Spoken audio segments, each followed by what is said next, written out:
Hey everyone, today we are doing a complete front and rear brake overhaul, axle joints, and wheel bearing replacement on this hatchback.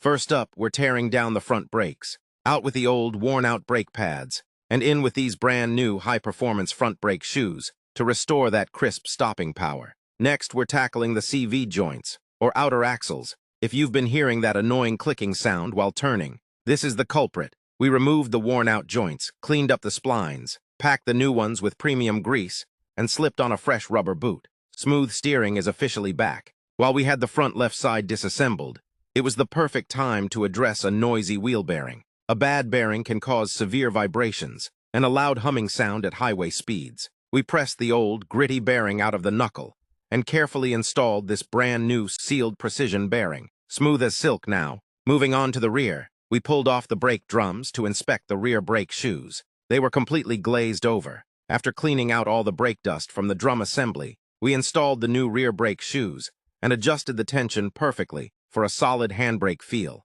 With all new brakes, fresh CV joints, and a silent wheel bearing, this car feels brand new on the road. If you enjoyed this mechanical teardown and rebuild, smash that like button, leave a comment below, and don't forget to subscribe for more garage content. Catch you in the next one.